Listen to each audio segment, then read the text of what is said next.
Mesdames et messieurs, mes bien-aimés frères et sœurs en Christ, c'est frère Franck qui vous parle depuis le centre missionnaire de Krefeld en Allemagne.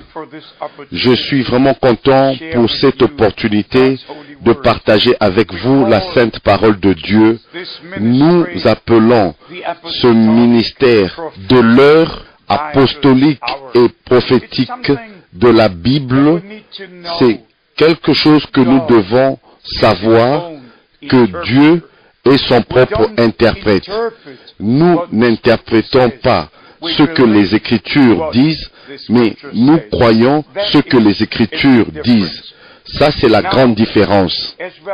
Maintenant, comme nous vivons si proches du retour de Christ, et tous qui connaissent les Écritures et arriveront à la compréhension que l'Écriture sur la muraille, les signes du temps, nous parlent clairement et nous disent que quand vous verrez toutes ces choses s'accomplir, alors vous savez que le retour de Christ est proche.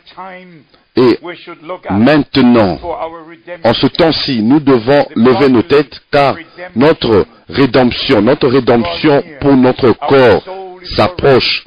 Notre âme est déjà rachetée. Nous avons déjà reçu le pardon de nos péchés.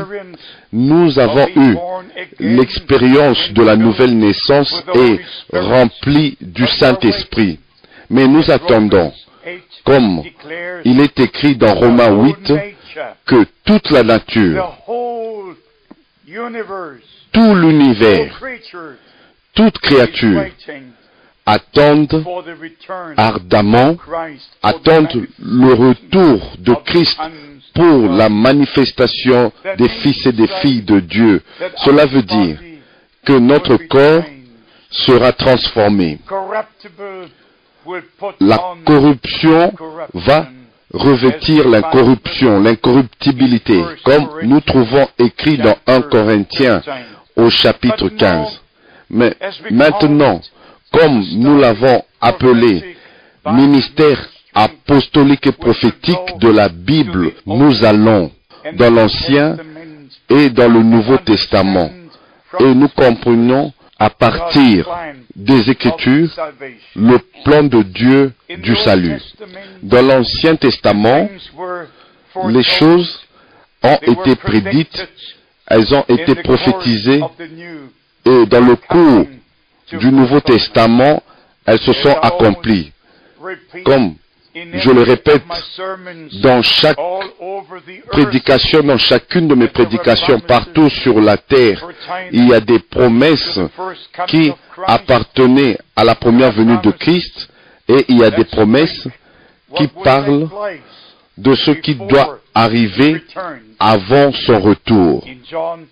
Dans Jean, au chapitre 14, notre Seigneur a fait la promesse que je vais vous préparer une place et je reviendrai vous prendre afin que vous soyez là où moi je suis. Mais maintenant, ce temps est presque devant nous et le retour de Christ est simplement suspendu pour un temps.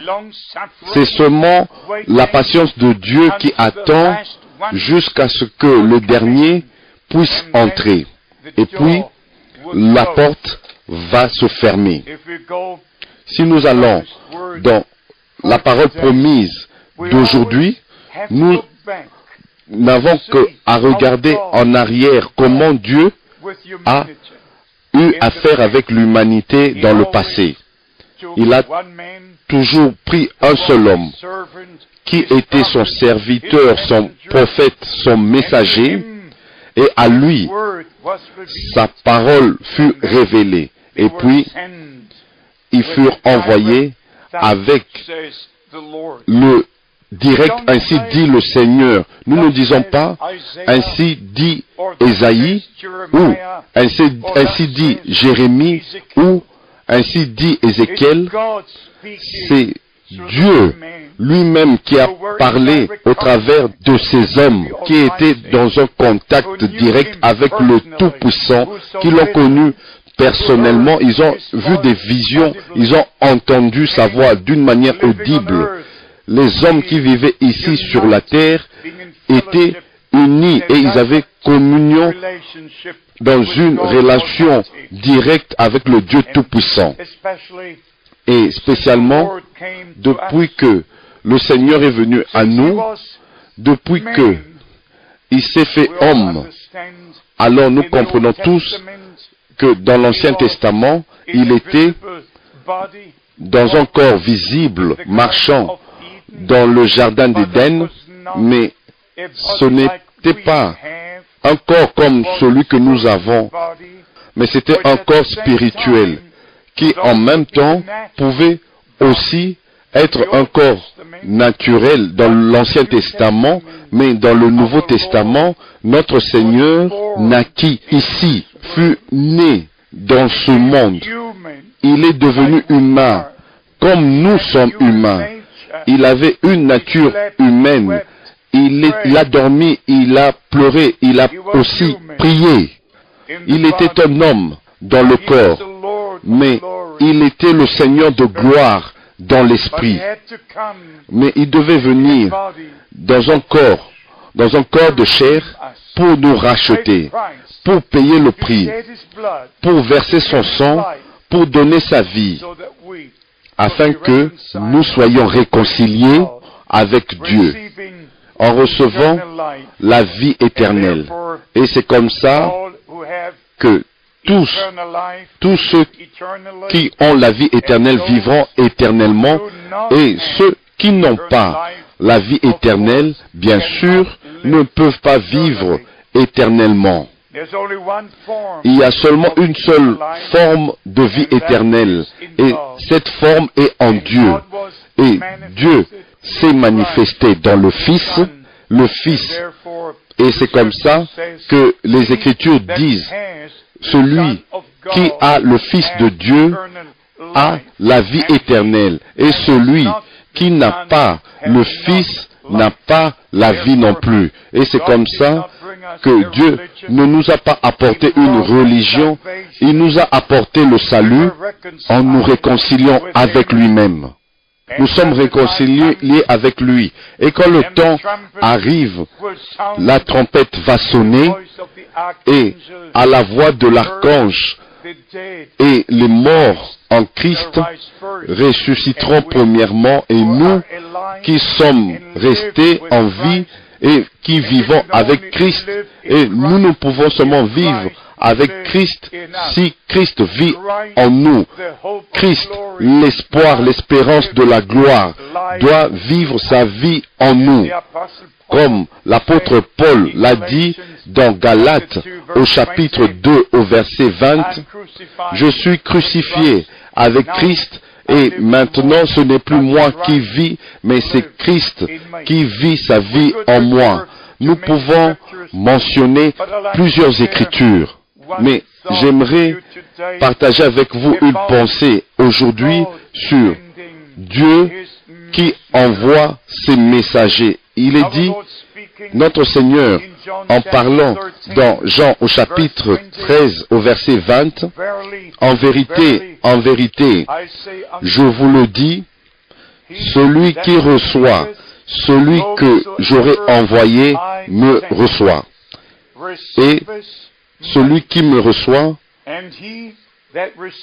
reçoit celui qui m'a envoyé. »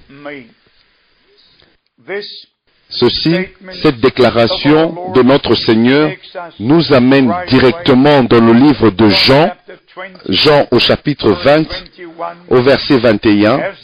« Comme le Père m'a envoyé, moi aussi je vous envoie. » C'est la même commission, la même rédemption, le même plan du salut.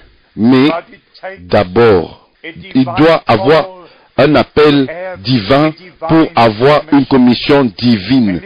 Et s'il y a un appel divin, une commission divine, nous avons la parole de Dieu qui nous est révélé, et c'est seulement comme ça que nous avons le vrai message de la parole de Dieu pour ce jour. Autrement, nous allons seulement dire ce que les pères de l'Église ont dit, ce que les livres des églises disent. Mais je ne suis pas ici pour vous faire perdre votre temps. Je ne suis pas ici pour perdre mon temps. Je suis ici aujourd'hui pour vous dire que ceci est un âge prophétique actuellement. Maintenant, les prophéties bibliques sont maintenant en train de s'accomplir. Et c'est ce que l'apôtre Pierre a dit dans 2 Pierre au chapitre 1, demeure vrai pour toujours et spécialement maintenant, dans le temps dans lequel nous vivons aujourd'hui. C'est tellement important de connaître les écritures prophétiques. Et encore, c'est très important pas seulement d'interpréter les prophéties bibliques, mais observer les prophéties bibliques telles qu'elles sont en train de s'accomplir. Dans 2 Pierre au chapitre 1 au verset 19, il nous est dit, et nous tenons pour d'autant plus certaine la parole prophétique. Si vous prenez cette écriture au pied de la lettre au jour de Christ ici sur terre, les enseignants étudiaient la parole de Dieu jour et nuit, et particulièrement pendant chaque jour de sabbat, ils lisaient les écritures de la Torah sur la venue du Messie. C'était l'espoir qui était en eux. Et tous les hommes qui venaient entendre ces paroles et l'accomplissement de toutes ces prédictions que les prophètes ont faites, plutôt le dire autrement, d'une manière très claire, Dieu a fait ses prophéties au travers des prophètes dans l'Ancien Testament. Mais bien aimés, frères et sœurs, chers amis, quand le temps de l'accomplissement est arrivé, pour voir ces prophéties, leurs yeux furent aveuglés parce que ils avaient leur propre interprétation et leurs propres espoirs. Comment ils avaient mis les choses? Ils ont raté, ils ont manqué le jour de la visitation de Dieu plusieurs fois. J'ai pensé au sujet de Saül de Tarse. Comment lui, il était assis au pied de Gamaliel. Pendant que Christ avait son ministère, il était assis au pied de Gamaliel qui enseignait la théologie. Comment grande était la différence entre être au pied de Gamaliel et partir en Arabie et demeurant là-bas quelques années, étudiant la parole de Dieu et puis revenir avec le message. Et il est l'écrivain principal du Nouveau Testament. Mais mes bien-aimés, cela doit vraiment provenir d'un appel divin. Un appel divin, une commission divine, et vous êtes avec le Seigneur et le Seigneur est avec vous. Et vous ne prêchez pas seulement, mais vous prêchez la parole de Dieu qui est révélée par le Saint-Esprit. Et c'est comme ça, si j'ai un appel du Seigneur, de Dieu, si j'ai une commission du Seigneur, je dois prêcher le même évangile que est baptisé comme Paul a baptisé et même comme lui il a été baptisé.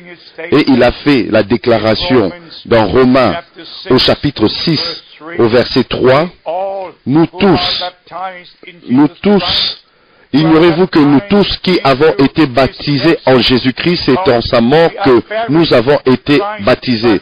Nous avons donc été ensevelis avec lui par le baptême. Comme je l'ai dit dans certaines de mes prédications, plusieurs appellent le baptême une aspersion avec quelques gouttes d'eau sur le front. Ça, ce n'est pas le baptême. Un baptême doit être administré par immersion. Et cela ne peut être fait que après que la personne eut reçu Christ comme son sauveur personnel et le pardon de ses péchés. Et ça arrive quand l'évangile est prêché. Comme nous avons l'exemple depuis le jour où l'Église du Nouveau Testament fut établie et Pierre l'apôtre pouvait faire cette déclaration à ceux qui avaient cru, ceux qui désirent être sauvés, repentez-vous et que chacun de vous soit baptisé dans le nom de Jésus-Christ pour la rémission de vos péchés. Les péchés furent déjà pardonnés, mais croyant en Jésus-Christ comme Sauveur qui a versé son sang pour la rémission des péchés. Mais pour confirmer que les péchés furent pardonnés, ils furent baptisés dans le nom du Seigneur Jésus-Christ. Mes bien-aimés, vous pouvez aller dans Actes au chapitre 9, au chapitre 22, au chapitre 26, où l'apôtre parle de son expérience qu'il a eue et maintenant il a reçu la commission. Et vous pouvez aussi aller avec Moïse et à tous les autres prophètes dans l'Ancien Testament. Vous pouvez aller à Jean-Baptiste qui a dit « Je ne le connaissais pas, mais celui qui m'a envoyé pour baptiser m'a dit « Celui sur qui tu verras l'Esprit descendre et s'arrêter, c'est celui qui baptise du Saint-Esprit. » Et tous les vrais hommes de Dieu ont reçu une commission divine. C'est comme ça que je dois partager avec vous, avec toute humilité, que notre bien-aimé Seigneur, que notre cher Seigneur a appelé l'homme le plus indigne qu'il pouvait trouver ici sur terre pendant le XXe siècle. Cela est arrivé le 2 avril 1962, à l'aube d'un nouveau jour, quand je regardais vers la fenêtre. La voix du Dieu Tout-Puissant, du Tout-Puissant venait d'en haut vers la droite et il a dit, mon serviteur, ton temps pour cette ville est bientôt terminé. Je t'enverrai dans d'autres villes pour prêcher ma parole. Je me suis effondré et toutes mes forces m'ont quitté et je suis tombé sur mon bras gauche et avec ma tête inclinée, baissée vers le bas. Je ne vous mens pas, mes bien-aimés. Je partage avec vous l'expérience que j'ai eue. J'ai reçu une commission directe des lèvres même du Seigneur pour prêcher sa parole. Et mes bien-aimés, je ne devrais pas vous le cacher et non plus garder cela avec moi. Son retour est imminent. Je dois aussi partager avec vous, comme c'était, il y avait un message pour préparer la première venue de Christ, une voix qui criait dans le désert, un homme qui avait l'esprit et la puissance d'Élie pour préparer le chemin du Seigneur. Pas pour commencer une nouvelle église, une nouvelle dénomination, une nouvelle religion, mais bien au contraire, la prophétie devait être accomplie dans le royaume de Dieu. Et le royaume de Dieu devait prendre son tournant et son chemin. Même bien-aimé, par la grâce de Dieu, j'ai pu connaître l'homme de Dieu pendant le XXe siècle, William Branham. J'avais le grand privilège pendant ma vie, depuis 1949, de prendre part au réveil que le Seigneur avait commencé en 1946, quand l'être surnaturel est venu vers Frère Branham, un ange envoyé de la présence du Dieu Tout-Puissant, le 7 mai 1946. Vous pouvez ou ne pas le croire, mais je connaissais Frère Branham pendant 10 ans. J'ai expérimenté le surnaturel. J'ai vu les jours bibliques avec mes propres yeux. J'étais présent en Europe et présent aux États-Unis quand le surnaturel, le ministère surnaturel a pris place. et que les vies des gens ont été révélées. William Branham était un prophète. Il a vu des visions.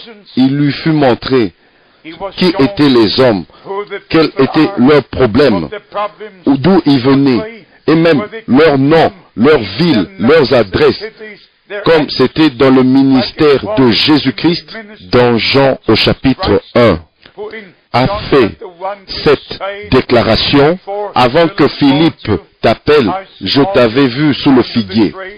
Quand Jésus-Christ a parlé à la femme au puits, dans Jean au chapitre 4, il pouvait dire, tu as eu 5 maris, et celui avec qui tu es maintenant n'est pas ton mari. Il pouvait dire à tous ce qui lui était montré. Et nous trouvons la même déclaration dans Jean au chapitre 5, verset 19. Le Fils ne peut rien faire de lui-même. Il ne fait que ce qu'il voit faire au Père, et tout ce que le Père fait, le Fils aussi le fait pareillement. Mes chers amis, je dois partager ceci avec vous, autrement Dieu va me juger de ne pas vous avoir dit la vérité. Je ne suis pas ici pour vous dire ce que les grands évangélistes sont maintenant en train de faire. Je suis ici pour partager avec vous ce que Dieu fait conformément à sa parole maintenant avant la seconde venue de Christ. Et selon le livre de Malachie, au chapitre 4, il devait venir un prophète comme Élie avant le jour grand et redoutable du Seigneur arrive, comme à la fin du temps du salut, du jour du salut, à la fin du temps de la grâce, l'appel à sortir du peuple de Dieu doit encore retentir sur la terre, afin que toute confusion, toute interprétation, toutes les mauvaises compréhensions puissent se terminer et que Dieu puisse avoir une église épouse, une épouse parole qui est appelée de tout ce qui n'est pas conformément aux Écritures, conforme aux Écritures. Et cet homme de Dieu, William Branham, il lui fut dit déjà le 11 juin 1933, comme Jean-Baptiste a été envoyé pour préparer la première venue de Christ, il t'a été donné un message qui préparera la seconde venue de Christ. Et mes bien-aimés, mon ministère est directement connecté à son ministère. Tous les mystères de Genèse, de la Genèse à l'Apocalypse, qui furent cachés dans la parole de Dieu, mais qui sont tellement importants dans le plan du salut, furent connus, furent révélés à cet homme qui était envoyé par Dieu parce qu'il avait la parole de Dieu, le message de l'heure. Son ministère c'était pour appeler à sortir, pour nous ramener à tous les enseignements bibliques et les pratiques de la Bible. Et je reconnais cela comme un grand privilège que Dieu m'a accordé, du fait que j'ai connu cet homme pendant 10 ans. J'étais avec lui dans la même voiture et mangeais avec lui autour d'une même table, ayant pu participer à ces réunions. Et je peux dire comme Jean, l'apôtre, en son temps, il a dit ce que nos yeux ont vu, ce que nos oreilles ont entendu de la parole de la vie, c'est ce que nous partageons avec vous. Mes bien-aimés, je ne parle pas des fables, je parle de la réalité. Le retour de Christ est imminent. J'ai vu les jours bibliques avec mes propres yeux. J'ai vu Hébreux chapitre 13 verset 8 s'accomplir. Jésus-Christ le même hier, aujourd'hui et éternellement.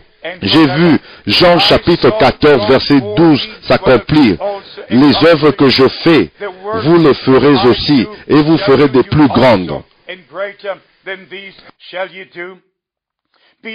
Mes bien-aimés, laissez-moi terminer en vous disant, ceci est le temps de Dieu pour le peuple de Dieu de retourner à la parole de Dieu pour connaître ce que lui il a promis et prendre part à ce que lui il fait maintenant, juste avant son retour. Cette bonne nouvelle, cet évangile du royaume, dans sa forme originale, est prêché à toutes les nations. Je suis vraiment content de partager la parole de Dieu avec vous. Tout ce que je peux dire, que Dieu vous bénisse, qu'il parle à vos cœurs, qu'il puisse vous donner la compréhension divine et la révélation divine par le Saint-Esprit, afin que vous compreniez toutes choses de la bonne manière. Que les bénédictions de Dieu demeurent sur vous tous. Je serai très heureux d'avoir de vos nouvelles dans le saint nom de notre Sauveur et Seigneur Jésus-Christ. Amen.